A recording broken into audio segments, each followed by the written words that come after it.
Bismillahirrahmanirrahim. Assalamualaikum warahmatullahi wabarakatuh. Waalaikumsalam warahmatullahi wabarakatuh.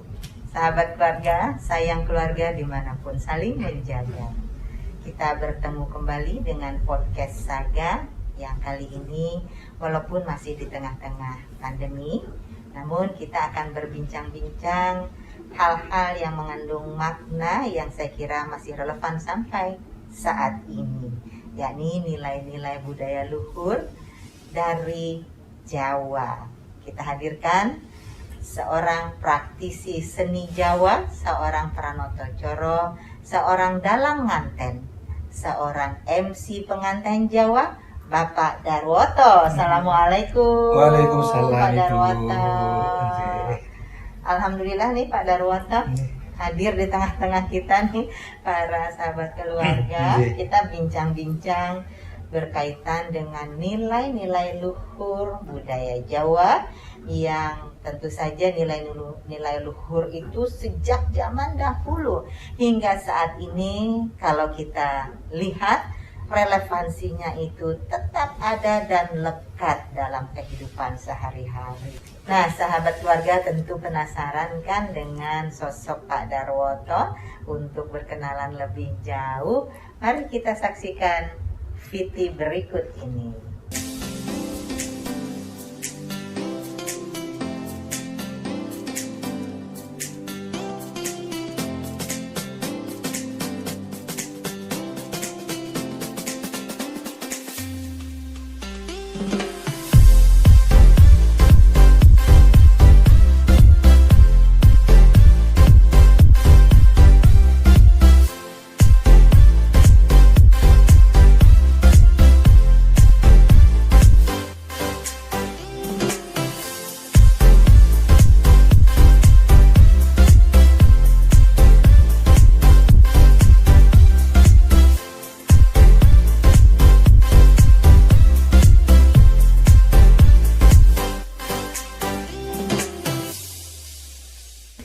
Nah, Pak Darwoto, nih masyarakat sudah semakin penasaran tentunya. Pak Darwoto ini sudah banyak sekali menjadi pembawa acara ya dalam berbagai upacara pernikahan. Ini sebenarnya upacara pernikahan ada Jawa ini ada esensi-esensi apa saja ya Pak di dalamnya? Apakah ada tahapannya sebelum menikah dan setelahnya, atau seperti apa esensi ada Jawa yang Pak Darwoto bawakan ini? Assalamualaikum warahmatullahi wabarakatuh. Sahabat keluarga yang budiman, saya izin Ibu kami jelaskan secara singkat dulu makna tentang esensi dari pernikahan di Jawa. Bahwa para leluhur kami telah meninggalkan sebuah warisan seni, khususnya seni tentang tata cara pernikahan adat Jawa. Itu secara umum kalau dikategorikan menjadi 3 tahap, yaitu tahap pranikah, kemudian tahap nikah, dan tahap pasca nikah. Nah, tahap-tahap ini semuanya mengandung rangkaian peristiwa dan kegiatan yang di dalam peristiwa atau proses kegiatan itu juga masih ada mana-mana tersendiri, dan mana-mana itu kalau dikaji lebih dalam itu masih sangat relevan dan cocok dalam praktek kehidupan bermasyarakat dan berkeluarga pada saat ini. Contohnya gimana Pak? Nah, pada saat kita mau menikahkan anak misalnya, saya ambil misalnya dari mulai tahap pranikah. Jadi di tradisi di Jawa pada umumnya laki-laki kalau mau menikah setidaknya harus melakukan 5 perjalanan. Itu di bahasa kami namanya ponco laku tomo. Ponco itu artinya 5 karena dari kata-kata eko, dwi, catur, dan ponco. Laku itu perjalanan, tomo itu mulia atau utama. Jadi laki-laki itu setidaknya ada 5 perjalanan pokok atau perjalanan utama yang harus dilalui ketika seorang laki-laki sehat ini atau dewasa akan menikahi seorang wanita pilihannya. Dari situ mulainya ponco laku tomo. Ya. Nah, ponco laku tomo sendiri yang terdiri dari 5 perjalanan utama ini. Ini kalau kita bisa urai lebih detail lagi, untuk pranikah itu Ya, apa iya. lakunya? Jadi kita mulai dari laku tomo yang pertama atau perjalanan yang pertama. Ya. Laku tomo yang pertama itu dalam bahasa kami namanya notok lawang, Bunda. Notok lawang. Namanya mungkin agak Jawa banget. Notok itu mengetuk pintu. Mengetuk pintu. Nah, mengetuk pintu. Lawang pintu. Lawang itu pintu, notok itu ketuk. Nah, itu Notok bahasanya lawang memang ketuk pintu. iya, betul. Jadi memang itu memang sudah bahasa, jadi tidak bisa kita Indonesiakan walaupun bisa diartikan. Ya. Artinya begini, pada laku tomo yang pertama ini, seorang keluarga, khususnya dari keluarga putra, itu orang tuanya akan mendatangi rumah calon besan. Akan mendatangi kula nuwun assalamualaikum, lantas setelah diterima akan memperjelas apakah benar misalnya si A ini gadis ya, si gadis ini putra bapak dan ibu, apakah rumahnya benar ini keluarganya, alamatnya ini, saling berkenalan. Nah, Belum melamar. belum, itu Baru berkenalan. berkenalan. Ya. Kalau bahasa anak modern mungkin ya seperti klarifikasi kali ya Bu ya, Ya. memperjelas itu loh kondisinya, identifikasi kali ya. Identifikasi Mungkin. hangout ke restoran. Iya, ya. iya Makan gitu. bareng. Betul. Nah terjadi di situ. Nah pada peristiwa ini biasanya akan saling bertukar pengetahuan. Iya. Kalau misalnya kalau saya yang melamar putri ibu, saya akan tanya ibu terahnya dari mana, keluarganya dari mana, terang watur besin kesumo dari mana. Kalau saya juga begitu. Jadi kalau di ukuran kami itu ada istilah bobot, bibit dan bebet. Iya. Di situ baru dibicarakan. Ya. Nah, laku tomo yang pertama ini akan terjadi pendalaman dari kedua belah pihak. Berkenalan lebih jauh. Berkenalan lebih jauh. Kalau sudah mulai ketemu, oh kecocok, karena biasanya kalau orang sekarang kan anak-anak dulu yang sudah mulai kenal. Kalau bahasa Jawanya ya sekarang itu kebo nusuk gudel. Kebo itu kerbau dewasa, gudel itu anak. Kalau zaman dulu kan anak kerbau yang menyusu ke ibunya. Kalau sekarang kan anak pacaran dulu, baru dilaporkan ke orang tua, jadi orang tua yang mengikuti. Makanya baru jadi kebun gudel kebalik, tapi itu hanya sebuah perjalanan saja. Ya. Nah ketika itu sudah jadi, maka akan dipertanyakan, oh iya Bapak, kedatangan kami ke sini adalah untuk mengikuti perjalanan anak saya ini loh Bu. Kok anak saya kok arahnya ke sini? Apakah benar ini?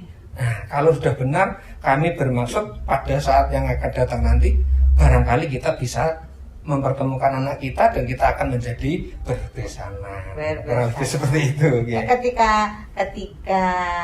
notok lawang atau ketuk pintu itu, anak dengan anak ini ada juga hadir atau hanya orang tua dengan orang tua?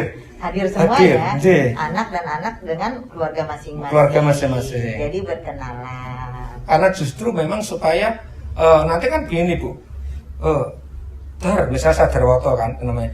Apakah itu benar gadis yang kamu mau? Ya kan ditanya gitu. Iya. Saya jawab nggih Bu, Pak. Nah, yang putih juga ditanya apakah itu benar laki-laki yang mau nggih Bu? Nah, di situ. Saling harus sering melihat dulu. Nah, itu laku yang pertama sebelum nikah. Lalu yang kedua? Nah, ketika proses laku tomo yang pertama ini sebenarnya di situ refleksinya adalah sebelum ke laku tomo kedua ada peran dan tanggung jawab masing-masing antara anak dan orang tua. Ada tugas yang harus dibagi tugas.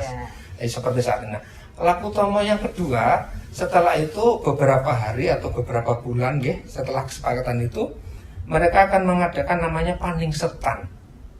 Paning setan itu bahasa Indonesianya gini Bunda, diikat. Bahasa diikat. Iya. Jadi paning set ya. Jadi seperti panis itu dari tali jadi ditanding namanya diikat. Nah, apa yang diikat? Yang diikat itu adalah komitmen. Iya. Komitmen dari kedua keluarga dan komitmen antara anak dengan anak. Saya contohkan lagi, kalau saya berarti orang tua putra nanti akan kembali datang Bunda ke rumah orang tua putri. Mungkin bahasanya sebagai tindak lanjut dari pertemuan yang pertama mungkin gitu kali bahasa Indonesianya ya.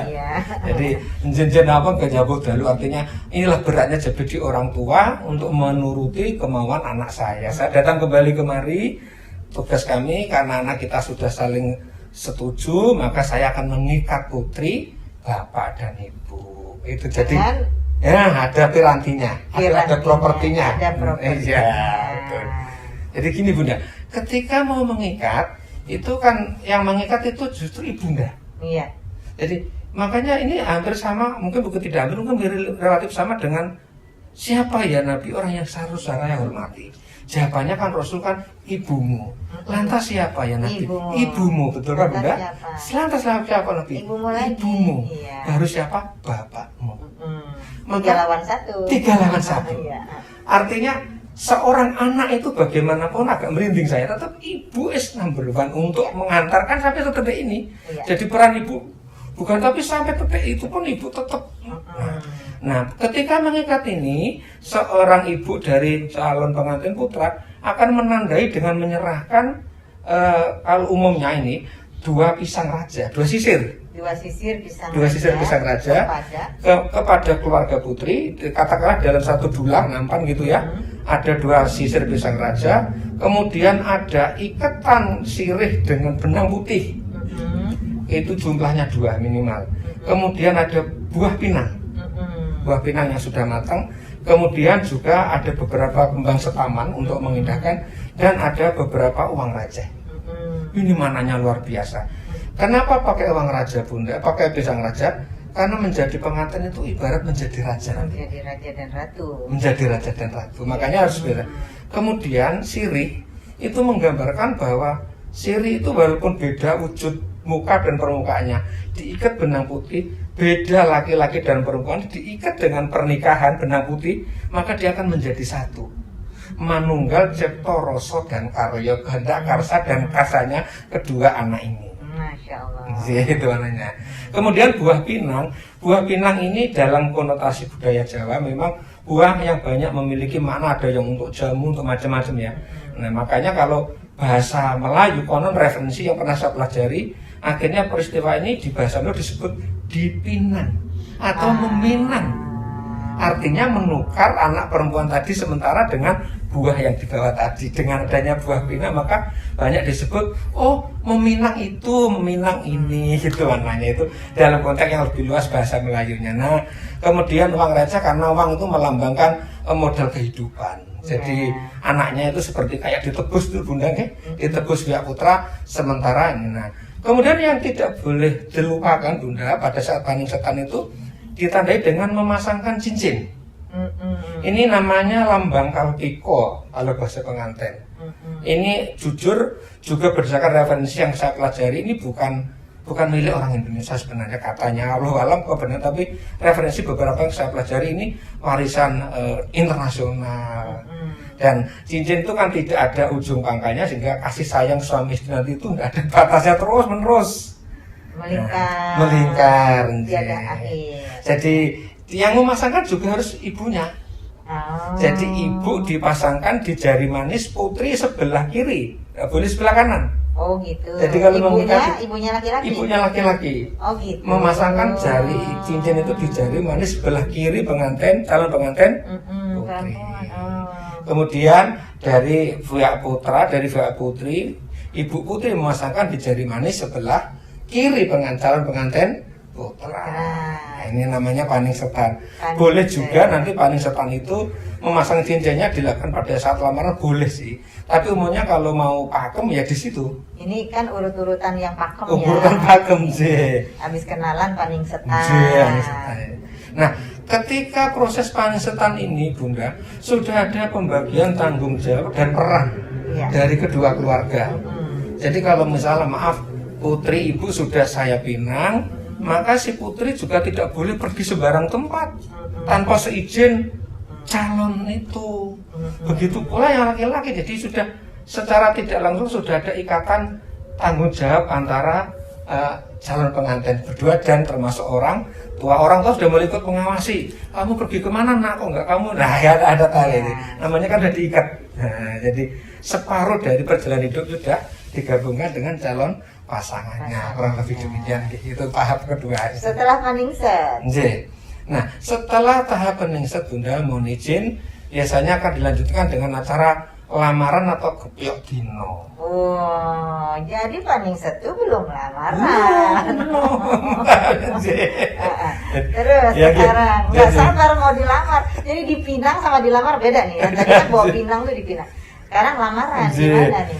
Nah, lamaran itu sebenarnya hakikatnya kan menyerahkan ubur rampe jangkep atau properti atau sarana prasarana yang datang dari keluarga putra diserahkan kepada keluarga putri untuk memperingan, untuk membantu nanti proses akad nikah dan proses pahagian atau resepsi. Nah, atau juga bisa bermakna menyerahkan sesuatu harta benda dari pihak putra kepada putri yang nanti akan digunakan untuk hidup anak-anaknya. Oh, itu lamaran. Itu lamaran. Oh. Makanya ketika orang lamaran itu membawa ya macam-macam Bunda. Kalau di kampung atau zaman dulu tuh dia bawa kerbau, bawa sapi. Kalau punya sawah saya tunjukkan, saya lamar anakmu dengan itu tanah saya di kampung di sebelah sana luasnya sekian. Gitu. Itu selalu ada. Kemudian yang kedua juga membawa makanan-makanan yang sifatnya simbolis paten seperti jadah.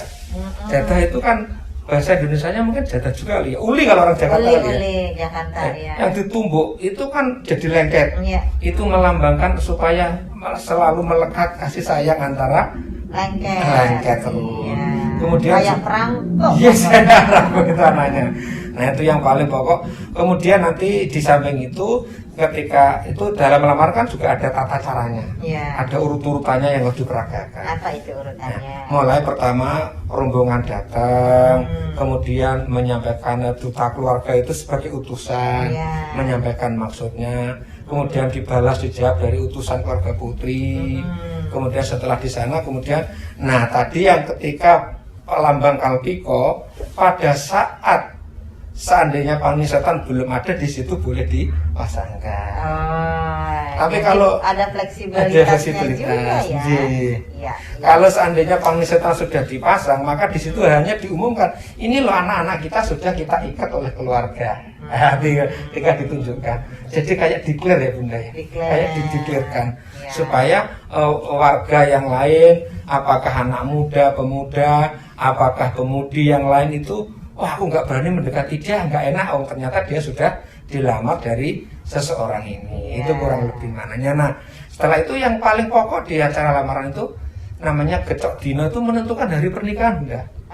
Esensinya jadi, setelah macam-macam sambutan dan penyerahan barang-barang tadi, kemudian dilakukan dengan ramah tamah. Pada saat ramah tamah itu lantas diobrolkan, kira kapan-kapan kita mantu, tanggal berapa, bulan apa, hari apa, di mana, kurang lebih di situ. Membuka opening walaupun belum sampai sedetil, tapi minimal sudah disepakati kapan pernikahan akan dilaksanakan. Hakikatnya lamaran ada di situ. Hakikatnya lamaran di situ menentukan tanggal pernikahan dan juga meringankan beban. Kalau di kampung zaman dulu bawa kerbau, sekarang boleh loh bawa Tesla. Deposito boleh. Deposito boleh, baik maaf ya. Bawa deposito nih salamat dengan deposito sekian loh. Untuk anak-anak kita juga gak masalah. Gitu ya? Boleh. Ya, esensinya itu esensinya ya itu sih. Nah, ini tadi dari laku yang keberapa nih Pak? Yang ketiga. Udah laku ketiga ya? Jee. Oh, ini sudah laku yang ketiga. Laku kan dari Ponco, Tomo, laku Ponco laku Tomo. Ponco laku Tomo ini udah laku yang ketiga. Iya, Notok Lawang, Panisetan dan lamaran untuk Biotino. Iya. Laku yang berikutnya yang keempat. Laku setelah lamaran ini selesai dilaksanakan, maka keluarga akan mulai ada diskusi-diskusi intensif biasanya antara kedua keluarga, baik lewat anak-anak maupun antar keluarga. Kemudian akan menentukan kapan di hari pernikahan itu, biasanya dengan ada rapat-rapat panitia dan lain-lain lah.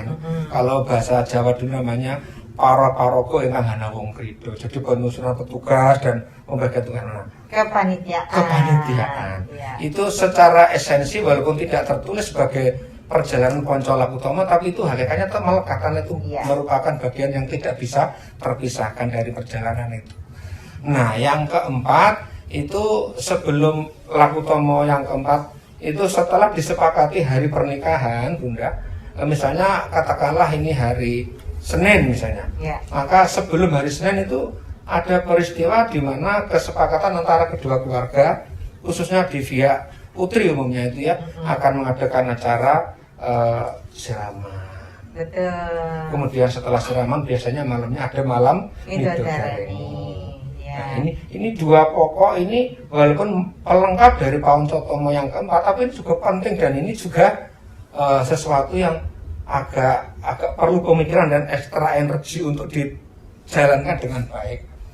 Karena di situ ada pakem-pakem, ada langkah-langkah yang kalau ini harus ini, kalau ini harus ini, kalau enggak sekalian gitu deh. Ya. Tapi umumnya orang akan melakukan seperti itu karena apa? Anak pola bopo kepradah. Kalau ungkapan Jawa itu perilaku anak, cita-cita anak, harapan anak itu orang tua akan terlibat. Betul. Jadi apa gunanya kita mencari harta pagi sampai malam? Toh akhirnya untuk anak-anak juga. Benar. Jadi ketika anak itu mempunyai sesuatu harapan dan cita-cita khususnya di proses pernikahan, umumnya orang tua itu kan, ini nak, saya berikan kan ini juga milikmu bapak, ibu juga milikmu juga. Betul. Nah itu refleksi dalam kehidupan modern saat ini bahwa anak tidak akan pernah lepas dari peran orang tua. Begitu juga orang tua insya Allah akan selalu mendampingi anak khususnya sebelum anak itu dewasa dan melaksanakan pernikahan. Nah itu penghantar sebelum terjadinya laku tomo yang keempat atau pernikahan. Boleh kalau ini saya jelaskan makna dari dua peristiwa ini khususnya di makna siraman dan makna malam itu dari ini. Ya, itu benar, ya? Ini kayaknya seru nih, udah masuk ke esensi laku yang keempat. Ini sudah pada hampir pernikahan. Pernikahan. Jadi tapi bukan hampir, dalam rangkaian menuju jam nikah. Iya. Silakan diuraikan. Jadi siraman itu ada dua filosofis bahasa dan filosofis legendanya. Iya. Nah dalam sebuah legenda itu di Jawa siraman itu pernah dilakukan oleh Joko Tarub. ini sedikit aja. Joko Tarub itu dulu kan menikahi seorang bidadari yang namanya Dewi Nawangwulan. Iya. Tinggal di sebuah desa. Kemudian panjang cerita punya anak namanya Dewi Nawangse. Yeah. Dewi Nawangse akhirnya besar dan dalam cerita itu akhirnya Joko Tarub itu menemukan selendangnya Dewi Nawangwulan. Yeah. Karena bidadari tidak boleh tinggal di dunia, maka bidadarinya itu pamit pergilah kembali ke surga dengan pesan nanti kalau anak kita mau dinikahi seorang laki-laki, tolong bersihkan jiwa raganya yaitu dengan memandikannya dengan kembang setaman namanya siraman. Nah dalam konteks saya belajar ngangsu kafruh kepada tokoh-tokoh masyarakat dan tokoh agama, ternyata ini juga konon tidak bertentangan dengan syariat Islam. Dan itu biasanya juga dilakukan oleh para ketua-ketua kita dulu, para tokoh kita bunda, leluhur kami, untuk membersihkan anak-anak itu. Di samping melakukan doa juga dimandikan ya. Nah, dengan mandi kembang, makanya disebut siraman. Nah, siraman itu sendiri kalau diurut dari A sampai Z, itu panjang banget juga. Banyak pendukung-pendukung yang harus dilalui. Nah, proses siraman, misalnya ketika hari ini bunda, misalnya kita mau siraman, maka di situ di depan rumah itu kan sudah mulai ditata. Nah, itu siraman. Mulai masang BKTP, masang tubuhan, sinduran, sampai siraman, sampai dodol dawet, sampai terakhir rujak tumpeng itu anak zamananya semua. Betul. Dan itu refleksi kehidupan. Benar. Berefleksi kehidupan keluarga. Jadi ketika masang BKTP itu anyaman itu bunda, anyaman daun kelapa. Ya. Ketika itu dipasang di rumah orang yang akan mantu, itu sebenarnya bentuknya adalah declare, mengumumkan. Saudara-saudara, sanak famili, tetangga, masyarakat, ini loh saya mau mantu. Wah gitu. Pasang BKTP. Jadi orang yang lewat, oh ini Pak Darwoto mau mantu, ini kok rumahnya dipasang. Orang akan paham. Nah itu maknanya BKTP. Itu rangkaian dari proses siraman. Nah pada saat dari hasil siraman, kalian aja sudah jelasin BKTP tadi. Jelasin juga yang itu tubuhan ada pohon bisa lagi BKTP, dan itu biasanya boleh dipasang beberapa hari sebelumnya, sebelum siraman. Nah ketika kita sudah masuk ke hari siraman, maka dekorasi sudah dipersiapkan oleh panitia Parogoana Wong Krido tadi. Kalau anak-anak sekarang ya ada yang pakai WO bunda, WO atau pakai tim apa yang sudah punya desain, dipasanglah di kanan kiri gapura, bukan pintu ya, gapura. Jadi di luar rumah yang punya hajat itu namanya pohon tubuhan. Nah, sahabat keluarga kita sudah mendengar di dalam Tuhan tadi terdiri dari berbagai tumbuhan dan buah-buahan. Ini maknanya apa nih Pak Darwoto? Jadi gini Bunda, sahabat keluarga, Tuhan itu artinya kan menumbuhkan. Maka di pohon Tuhan tadi saya sampaikan utamanya adalah ada pohon pisang raja. Ya. Sebagaimana di awal saya singkat bahwa menjadi pengantin itu ibarat akan membuat sebuah raja dan ratu. Ya, dan itu bermakna mudah-mudahan nanti anak-anak kita yang akan dinikahkan itu akan tumbuh layaknya raja-raja di Jawa.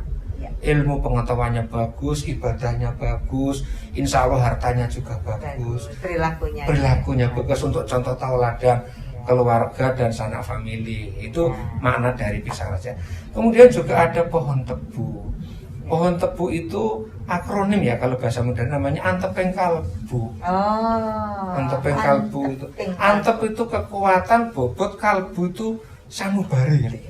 Hati nurani. Ya, jadi orang menikah itu yang paling pokok itu kekuatan kalbunya. Iya, betul. Jadi laki-laki mencintai wanita kalau kalbu dua-duanya tidak kuat ya tidak bagus. Betul. Makanya harus tebu. Makanya harus dibeli tebu wulung. Wulung itu artinya ireng manis. Jadi yang namanya anak muda ya pasti indah lah mananya. Kemudian juga ada pohon ilalang, bahasa Jawanya alang-alang. Semoga perjalanan anak-anak nanti tidak ada halangan yang akan ditemui. Ya. Simbolis. Ya. Kemudian ada godong, biasanya daun dadap serep dan ada daun opo-opo. Ini yang kalau di Jakarta agak sulit mencarinya. Dadap serep itu supaya hidupnya tenang, maksrep gitu loh, anteng adem, damai, nah gitu, sejahtera. Makanya ketika proses pembuatan pohon Tuhan itu, saya selalu menyarankan kalau saya pas praktisinya, maka orang tua yang memasangkan pari sawuli atau tanaman padi, ditancapkanlah di pohon itu, karena maksud apa? Padi itu kan lambang kemakmuran. Lambang penghidupan orang Indonesia umumnya. Itu dengan doa bismillahirrahmanirrahim, anakku ini kamu akan saya nikahkan sama dia, kan mudah-mudahan nanti hidup kamu diberikan kemurahan rezeki. Makanya ada pari sawuli. Nah, di samping pari sawuli juga di situ orang tua akan menanamkan tadi yang sebelah cengkir atau kelapa muda. Cengkir itu juga sebuah akronim kencenging pikir. Kencenging pikirnya siapa? Kencenging pikir antara orang tua dengan orang tua dan anak dengan anak. Anak sama-sama seneng, tapi kalau orang tuanya kenceng pikirnya nggak jadi, ya mungkin kurang enak. Orang tuanya kencengnya pikir, jadi kalau anaknya kurang ya nggak enak. Jadi kenceng, orang nikah itu kencenging pikir anak dengan anak dan orang tua juga dengan anak dan orang tua. Anjir itu kencenging pikir, makanya dinamakan. Nah, kemudian di bawahnya itu ada bokor dan kembang taman kepiok puspito maneka warna bahasanya. Itu bunga beraneka warna, aroma yang wangi. Semoga nanti anak-anak kita ketika membangun keluarga nanti itu menjadi keluarga yang sakinah mawaddah warahmah. Amin. Karena wangi itu wangi semerbak, disenangi lingkungannya, tidak berbuat syirik, tidak melanggar aturan, penuh dengan doa. Pokoknya perjalanannya di mana keluarga itu dilihat enak dan harum. Nama baik. Iya. Itu baru Tuhan. Padahal setelah Tuhan itu di Siraman masih ada pendukung kegiatan yang lain. Nah, setelah adanya Tuhan, biasanya di situ ada tempat memandikan. Iya. Nah, tempat memandikan yang itu Bunda, yang bokor ada airnya, biasa orang lihat itu. Iya. Itu yang nyiram pun ada hitungannya Bunda, nggak boleh sembarang orang. Dan airnya pun berasal dari mana aja itu biasanya? 7 namanya. Iya. Sabto Tirto Renggo. Sabto Tirto Renggo. Sabto 7, Tirto air, Renggo gunung. Nah, terus bisa dijelaskan Sabto. Jadi perjalanan kalau zaman kita dulu, jadi untuk air yang digunakan untuk mandi calon pengantin itu berasal dari 7 sumber pegunungan atau 7 sumber mata air. Kalau sekarang Bunda zaman modern sering yang salah satunya tuh air Zam-Zam malah. Saya sering kali menemukan ini air dari masjid ini dari ini. Biasanya terakhir adalah ada yang diberikan air dari Zam-Zam. Masya Allah, dicampurkan. Jadi itu kenapa harus 7? Pakemnya yang saya peroleh karena angka 7 dalam tradisi Jawa menurut dalam itu adalah menjadi lebih baik. Bahkan nanti yang nyiram pun harus 7. 7 orang. 7 orang. Disiramnya berapa kali 7 gayung juga. 7 orang minimal 3 gayung. Oh minimal. 7 orang itu Bunda, orang tua 1. Iya. Jadi suami istri dan harus diawali oleh bapak dulu. Kenapa bapak? Karena bapak itu adalah imam keluarga. Jadi itu dihitung 1. Dihitung 1. Jadi orang yang mengukir jiwa raga anak itu adalah orang tua laki-laki. Iya, ayah ibu 1. Jadi makanya yang nyerang pertama ayah. Dari Puspito, dari Mustoko sampai ke suku, jadi ujung rambut, pundak sampai ke kaki. Setelah itu 6 orang berikutnya kalau bisa itu yang dituakan dia bisa untuk menjadi contoh. Oh iya. Artinya adalah maaf ini, mudah-mudahan tidak menyinggung siapapun, keluarga yang baik itu ya yang baik ya. Sangat bahasanya baik itu mungkin relatif bisa diterjemahkan ya. Maaf, utuh keluarganya, panutan. Mungkin ya rezeki atau hartanya ada orang, pokoknya panutan warga yang baik. Kalau bisa. Makanya. Nah, kenapa harus 7, Bunda? Karena 7 ini melambangkan darah, daging, otot, sungsum, tulang dari badan manusia. Makanya tidak boleh kurang dari 7. Iya. Kalau kenapa? Supaya kalaulah nanti anak kita yang menjadi pengantin ini dianugerahi momongan, insya Allah tidak cacat. Iya. Ada rambut, daging, kulit, otot, tulang, sungsum, dan darah kan 7. Kalau 7 itu ada dalam tubuh kita, insya Allah kan sempurna Bunda ya. Sempurna. Sehat jasmani rohani. Iya itu. Kenapa harus 7? Nah, setelah disiram, kemudian nanti ada beberapa juga adegan-adegan atau perilaku yang harus dilakukan pada saat siraman itu. Dan biasanya di situ juga pendek ceritanya diakhiri dengan acara murak tumpeng wilujeng. Nah, sahabat keluarga, ini seru ya ceritanya. Setelah ini kita masih terus berbincang-bincang dengan Pak Darwoto, makanya terus ikuti perbincangan kami sampai akhir. Pak Darwoto tadi barusan disebutkan kan acara tumpengan. Nah, ini apa makna tumpengan setelah tadi siraman? Jadi ketika wanita sudah disiram Bunda, biasanya kan masih basah itu, oleh perias dibawa masuk di ruang ganti busana. Itu namanya nanti akan menggunakan busana sawitan. Sawitan itu dimana baju kebaya dengan jarit seperti yang saya pakai ini motifnya harus sama. Namanya itu sawitan. Jadi motifnya harus sama. Nah, ketika calon pengantin ini dirukti atau ngerasuk busana atau dirias, dirapikan oleh pengantin perias, maka di luar itu ibunya kan sama bapak akan melakukan perjalanan yang namanya dodol dawet. Jualan cendol. Kalau sekarang cendol kali ya. Dodol dawet. Bahasa Jawi ini pun dodol dawet. Bahasa Indonesianya jualan cendol. Ya di apa dijelaskan lebih lanjut nih siapa yang menggendong, terus dawetnya itu seperti apa? Jadi maknanya gini, bahwa pada suatu perjalanan sebuah keluarga, suka duka, mulai dari kita pengantin baru sampai punya anak, sampai anak kita menjadi dewasa, maka tidak lepas di situ peran orang tua. Jadi jualan dawet itu memanai. Dawet itu kan ada 3 unsur. 1, warnanya putih, santan. Kemudian juruh atau pemanisnya Bunda itu kan merah. Iya, itu gula Jawa yang dicairkan. Iya, juruh. Itu namanya juruh. Jadi orang menikah itu dasarnya harus hati yang suci dan keberanian. Sama kayak merah putihnya bendera. Lambang merah putih mananya sama, berani dan suci.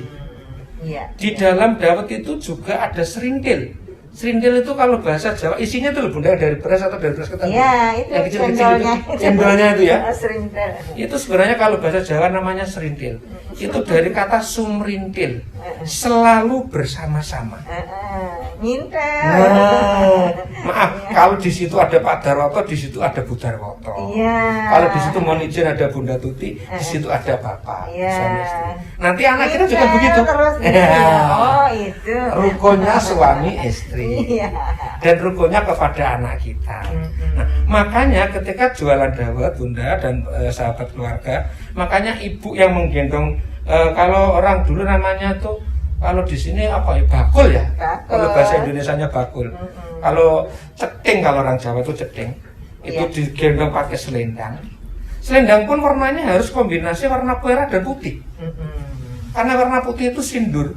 Itu nanti dipakai di acara, nanti di cerita berikutnya tentang tembung nganten. Sindur itu isin mundur, berarti keberanian, dan makanya kombinasi merah dan putih itu dari dulu memang ada. Sindur singkatan Isin mundur. Isin malu, mundur itu Bentar ke mundur. belakang. Jadi malu untuk mundur, harusnya maju. Terus pantang mundur. Iya, itu nanti di acara pas upacara proses tembung nganten juga akan kita jelaskan kenapa harus pakai sindur. Nah, jualan dawet, maka ketika berjalan itu, perjalanannya dari rumah keluar itu, bapaknya harus memayungi istrinya. Maknanya apa itu? Nah, karena melindungi keluarga. Bapak ya, Bapak yang harus melindungi. Harus melindungi. Kalau saya yang memandu atau murid-murid saya, MC-nya yang pernah didikan saya wajarkan harus betul-betul dipayungi. Karena ini makna untuk memberikan pelajaran refleksi kepada hadirin, termasuk kepada penonton, itu loh laki-laki. Makanya jadi laki-laki Jawa nikah itu sebenarnya agak berat, Bunda. Ya. Apalagi sampai disebut bapak. Bapak itu artinya bab opo wis pepak, apa saja sudah cukup. Bapak singkatannya bapak wis pepak. Pepak itu lengkap. Bab itu tentang opo wae apa saja, tentang apa saja sudah lengkap. Bapak bab opo wae pepak. Ilmunya cukup, hartanya cukup, fisiknya cukup. Untuk kalau kita di dunia nih ya, seandainya punya anak sudah usia yang dewasa kan bapak. Nah, setelah dipayungi, kemudian jualanlah di sebuah tempat, itu menggambarkan suka duka suami istri, membesarkan anak-anaknya, melahirkan dan membesarkan anak. Kenapa suaminya harus tahu dawet, ayo sederek saudara silakan beli dawet saya. Harus ditawake. Yang nawake bapak. Ya. Tapi membelinya kepada ibu dengan uang kreweng. Kenapa harus ditawake? Karena salah satu tugas orang tua itu mencarikan jodoh untuk anaknya dan mencarikan harta untuk anaknya. Jadi tidak terlalu naif apabila ada seorang orang tua terus ngobrol dengan orang tuanya lain, aku punya gadis lu, aku punya perjaka lu, yuk kita besaran, yuk, itu tidak naif. Di Jawa pun diajarkan, karena itu wajibnya dari orang tua. Makanya, ayo beli dawet, ambillah anak saya menjadi menantu Anda. Maksudnya seperti itu, belilah dawet saya, belilah ini anak saya, ambillah menantu jadi menantu Anda. Gitu. Makanya belinya pakai uang kreweng. Kenapa pakai uang kreweng ya? Karena menurut filosofis yang pernah saya gali, bahwa orang itu tidak boleh sombong. Jadi kreweng itu bahasa Jawanya siti atau lemah atau bantolo. Bantolo itu sesuatu tanah yang diinjek, Bunda. Jadi kita hidup ini di atas bumi, di atas tanah. Bahkan kita masih hidup juga sudah berkerudung tanah, yaitu genteng kita orang Jawa duluan pakai tanah. Genteng. Benar, iya. Dan nanti kalau kita meninggal juga akan terkubur di dalam tanah. Jadi hidup di dunia itu nikmati seperlunya saja, nggak boleh sombong. Kamu nanti juga masuk dalam tanah seperti itu. Jadi sahabat keluarga, mohon maaf ini bagi yang bukan berasal dari Jawa, yang tidak tahu kreweng ya. Kreweng itu adalah tanah liat. Jadi kreweng itu tanah liat. Kayak genteng itu kan tanah liat yang diproses, dibakar jadi genteng. Ini juga uang kreweng itu uangan yang dibuat dari tanah liat. Itu ada tuh biasanya di dalam upacara adat atau ya perlengkapan pernikahan adat Jawa itu biasanya sudah tersedia di kreweng. Ya, kalau seandainya tidak disediakan, Bunda, zaman dulu kan desain tidak semaju sekarang. Ya. Maka sebelum acara atau setelah pengantin sebelum dirias itu kan ada acaranya mecah kendi. Kalau Bunda pernah melihat yang kendi dibanting orang tua sampai pecah. Ketika siraman. Nah, ketika siraman setelah pecahan kendi tadi itu yang bisa untuk beli. Untuk beli. Nah, sekarang sekaligus saja kepada sahabat keluarga ini kita mohon dijelaskan itu pecah kendi itu apa namanya? Waktu siraman itu kan diakhiri dengan pecah kendi, maknanya. Ini sedikit tapi mungkin mudah-mudahan pemirsa sahabat keluarga yang berkeyakinan lain tidak agak tersinggung ya. Nanti saya jelaskan bahwa ketika siraman terakhir biasanya, Bunda, ini ajaran menurut pemahaman dari guru-guru kami, karena referensinya sulit dibuktikan hitam di atas putih, ini pernah diajarkan oleh para tokoh agama. Saya nggak berani menyebut, pokoknya tokoh para wali. Nah, itu diajarkan dikucurkan air dari dalam kendi itu untuk wudhu. Jadi karena dulunya memang ini diajarkan oleh dalam syiar agama. Jadi pengantin yang sudah terakhir disiram orang yang ketujuh tadi, maka diberikan air wudhu. Yang ngasih wudhu adalah bapak.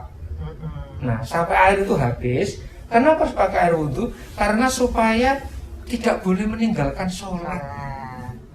Jadi pengantin baru mungkin happy, tapi jangan lupa sholat subuhnya. Paling sederhana seperti itu. Tetap harus sholat. Nah, jadi wudhu, kan dia pakai wudhu.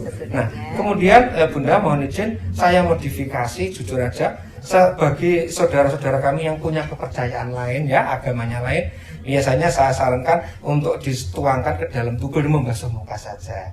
Kalau yang muslim saya sebut namanya itu memberikan air wudhu, tapi kalau yang tidak muslim ya untuk membersihkan, membasuh tubuh. Nah, prosesi mecah kendi setelah air digunakan untuk wudhu atau membasuh tubuh itu ada doa, tapi doanya bahasa Jawa, nanti saya terjemahkan kan. Jadi niat ingsun orang mecah kendi nanging mecahke pamor putriku. Niat saya tidak memecahkan kendi, tetapi membuka aura anak saya. Makanya dengan ucapan Bismillahirrahmanirrahim kalau orang muslim ya Bu ya, kalau teman-teman di Quran jadikan puji Tuhan lah ya, dibanting sampai sepecah-pecahnya. Nah, ketika kendi itu sudah dipecahkan, maka umumnya insya Allah anak yang mau sudah dimandikan tadi hatinya akan menjadi senang. Sudah dibuka auranya oleh orang tua lewat doa tadi. Kenapa harus dibuka aura? Karena esok kalian sudah tidak anak saya lagi. Esok kalian sudah menjadi keluarga tersendiri. Maka mentalnya, auranya, hatinya harus dibuka sore itu oleh orang tua tercinta. Itu makna. Di antaranya adalah banting kendina. Nah, sebelum itu atau setelah itu kita kembali ke setelah tadi acara jualan dawet, maka hasil jualan dawet Bunda itu berapapun hasilnya akan diserahkan dari orang tua kepada anak. Kepada anaknya. Itu lambangnya adalah memberikan harta. Habis tunggu dulu nih, sahabat keluarga mungkin ada yang penasaran nih dari tadi mau nanya sama nih sama saya. Itu anaknya kan sudah dilamar. Sekarang bahkan sudah persiapan mau menikah. Ketika betul dawet jualan ini dawet gitu ya, kenapa ditawar-tawarin? Oh itu iya kan udah laku nih. Ini sih penasaran, ada yang penasaran kan ini sahabat keluarga. Iya. Ini gimana nih? Jadi betul sebenarnya jualan dawet itu tidak berarti menawaki atau menemukan anak pada saat itu. Itu hanya refleksi dari perjalanan jauh orang tua dulu. Iya. Sekian tahun setelah saya ikhtiarnya. Makanya kenapa nggak jualan rujak atau jualan kok? Kenapa harus dawet? Karena dawet kan seger man. Artinya setelah anaknya itu punya jodoh yang menjadi pilihannya, masyarakat siapapun yang ada silakan menikmati, ikut merasa rasa senangnya. Jadi senangnya dibagi kepada masyarakat juga. Itu refleksi cetusan dari rasa syukurnya bahwa anak saya sudah mau menikah. Seru ya sahabat keluarga, ternyata luar biasa budaya apapun, dan kebetulan saat ini kita tengah mendiskusikan atau berbagi cerita tentang budaya pernikahan adat Jawa. Nah, tentu saja setiap suku bangsa memiliki adat masing-masing yang juga sama ya, memiliki nilai-nilai luhur budaya masing-masing. Ini mohon izin kami mohon maaf, ini kali ini yang kita bahas adalah untuk adat Jawa dulu. Siapa tahu nanti ada lagi untuk pernikahan adat yang lainnya, kita bisa hadir kembali. Sekarang apalagi nih urut-urutannya? Jadi kalau sudah siraman, katakanlah sudah selesai, diakhiri dengan penyerahan hasil jualan dawet, kemudian murah tumpeng wilujeng. Murah itu artinya menikmati Bunda. Menikmati tumpeng yang sudah disediakan. Ini sedikit saya memberikan pemahaman dari versi aliran kami, masa bukan aliran kepercayaan, aliran seni kami, bahwa sebenarnya tumpeng itu memotong ada etikanya. Setelah ujungnya diambil, maka yang di bawah itu harus diperapat menjadi 4 bagian. Dibuka. Itu konon menggambarkan datangnya doa kita itu dari berbagai penjuru. 4 penjuru paling tiga. Itu. Nah, biasanya Bunda malamnya itu dilengkapi dengan acara midodareni. Ya, apalagi ini Midodareni. Iya, Kita jadi- mau tahu lagi nih. Jadi- Ini yang jomblo-jomblo di sini pada mau nikah nih langsung. Jadi Iya Midodareni. kan, iya kan tuh. Iya. Kalau yang udah nggak boleh lagi.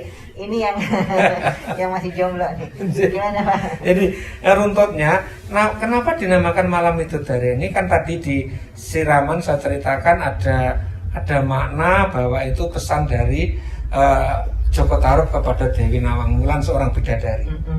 Jadi ketika sorenya calon pengantin itu diberikan siraman, maka dikabarkan, diceritakan dalam sebuah legenda, malamnya dilakukan tirakatan, berdoa.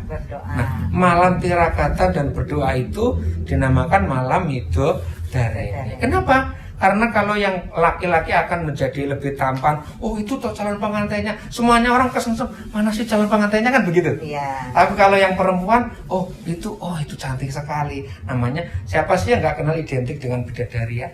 Pasti indah. Nah, di malam Midodareni itu Bunda juga ada beberapa rangkaian acara, walaupun tidak mungkin saya ceritakan secara utuh, tapi paling tidak di malam Midodareni itu ada peristiwa yang namanya nontoni.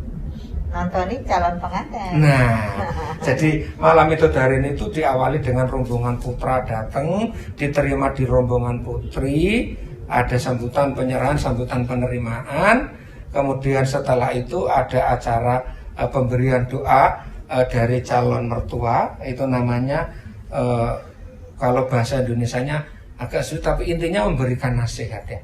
Ketika pada saat malam Midodareni tadi, ketika sudah sambutan penyerahan dari putra, diterima sambutan penerimaan dari putri, kemudian di situ ada peristiwa yang namanya catur wedo dan penyerahan kancing telung. Kancing telungnya. Catur wedo itu, catur itu artinya 4, wedo itu nasihat atau perilaku. Makanya di Jawa ada namanya serat wedotomo, nasihat utama. Nah, itu seorang calon pengantin laki-laki harus berdiri, kemudian menghadap ke calon mertua. Iya. Dan mertua itu membacakan nasihat yang berupa 4 perilaku utama tadi. Apa aja itu Nah, kan? 1 intinya ya. Yang pertama, anakku, kamu mulai hari besok sudah tidak bujangan lagi. Kamu akan menjadi suami istri. Maka segala perilakumu harus menunjukkan perintah atau perilaku orang dewasa. Iya. Yang pertama. Kemudian yang kedua, bahwa hidup itu seperti di tengah kegelapan. Maka supaya terang, carilah sinar. Sinar itu apa? Petunjuk Allah. Iya. Jadi belajarlah Al-Quran, belajarlah dan hadis. Iya. Karena kemudian yang ketiga, kamu hidup di dunia itu tidak akan pernah lepas dari peran orang tua. Iya. Makanya kamu sampai kapanpun tetap harus berbakti kepada orang tua kalian. Itu yang ketiga. Dan yang keempat, bahwa hidup di tengah masyarakat kamu tidak sendiri, akan ketemu orang yang beraneka rupa, golongan macam-macam, agama macam-macam. Nah, maka pintarlah kamu harus manjing ajur-ajir. Bisalah kamu membawa diri dimanapun kamu berada. Aku kan orang Jawa, nggak boleh. Aku kan orang ini, nggak boleh. Jadi berlakulah sesuai dengan adat tradisi dimanapun kamu berada. Insya Allah hidupmu aman. Nah, setelah mendengarkan, dan itu harus dibacakan langsung. Kalau saya biasa sebuah teks dibacakan, biasanya akan kita kemas menjadi sebuah figura yang bagus. Namanya juga nasihat utama. Kemudian di figuran bagus diserahkan dari calon mertua ini kepada menantu. Dan biasanya kita pesankan untuk itu dipasang di kamar lah atau di mana, supaya sering dibaca, Bunda. Supaya sering dibaca. 1, bahwa berperilaku dewasa. Yang kedua, belajarlah agama, agama apapun yang dianut, belajar agama masing-masing. Yang ketiga, Patuh pada orang tua patuh kepada orang tua. Dan yang keempat tadi, ini filosofinya nih ya, bahasa Jawanya ajur. Ajar. Jadi menempatkan diri di tengah masyarakat. Iya, ajur itu kan Manjing ajar-ajar. iya, manjing. Jadi artinya tuh membaur ya, kalau diterjemahkan dalam bahasa Betul. Indonesia tuh berbaurlah, membaurlah, dan fleksibellah, menyesuaikan dirilah di mana kita berada. Jadi di mana bumi dipijak, di situ langit dijunjung, gitu kali ya kan. Kalau bahasa populernya. Nah, terus setelah dibesarkan, kemudian diberikan namanya piranti Busono Kancing Telung. Kanjeng itu artinya pengikat, gelung itu rambut. Kenapa harus diberikan kancing gelung? Itu adalah busana yang nanti atau besok akan dipakai oleh pengantin putra ketika akan menikahi anaknya bapak tadi. Jadi filosofinya busana yang akan dipakai untuk menikah itu harus pemberian dari calon mertua. Oh, kenapa ya? Nah, karena di situ ada busana pasti dipilih warna yang bagus. Motif yang bagus. Inilah kesenangan orang tua kita diwujudkan, dicermin, direfleksikan kepada busana. Pesannya, anakku, misalnya saya, nak, kamu kan laki-laki, maka besok kamu jagalah anak saya itu dengan ini loh, seperti yang saya tampilkan saat ini. Saat ini saya memberikan yang terbaik, berikanlah yang terbaik kepada untuk anak saya nanti. Makanya diwujudkan dengan kancing gelung pengikat rambut. Kenapa gelung? Kenapa nggak pengikat kaki? Karena kepala kan Jawa kan segala-galanya, mustoko. Makanya kancingnya pengikat rambut, nggak boleh pengikat sembarangan gitu. Jadi yang utama. Nah, setelah itu selesai, kemudian tadi Bunda baru adalah acara nontoni. Nontoni itu seluruh hadirin atau tamu undangan yang perempuan boleh bersalaman dengan calon pengantin putri, karena pada saat acara midodare ini calon pengantin putri nggak boleh keluar, nggak boleh berbaur dengan masyarakat, tamu nggak boleh, harus ya mungkin nggak dipingit lah ya, ditemani atau diistirahatkan yang nyaman di sebuah kamar atau ruangan, kemudian yang kaum ibu dan perempuan boleh bersalaman. Itu namanya nonton, melihat oh ini toh bersalaman masuk ke dalam. Iya, boleh. Di mana pengantin ada. Itu namanya nonton nih. Iya. Makanya kan datang nonton, makanya nonton nih. Kalau yang pengantinnya datang kan nggak nonton nih. Iya, benar. Nah, gitu aneh. Itu hari Hana. Setelah malam itu selesai, biasanya baru kita persiapan untuk laku ponco yang keempat, yaitu yang namanya pernikahan dan bahagia. Pernikahan. Nah, sahabat keluarga, kita tahan di sini dulu. Kita tadi dari ponco, laku tomo sudah membahas 3 laku. Ada 2 laku lagi yang akan kita bahas, yakni saat pernikahan dan nanti setelah pasca pernikahan. Tapi jangan lupa subscribe, like, dan komen, dan share ke sebanyak mungkin lagi sahabat keluarga. Dan kita ketemu pada episode kedua, masih bersama dalang nganten kita, Pak Darwoto. Terima kasih atas kebersamaan sahabat keluarga untuk episode kali ini. Sampai jumpa di episode kedua, masih membahas tentang pernikahan dengan adat Jawa. Terima kasih. Assalamualaikum.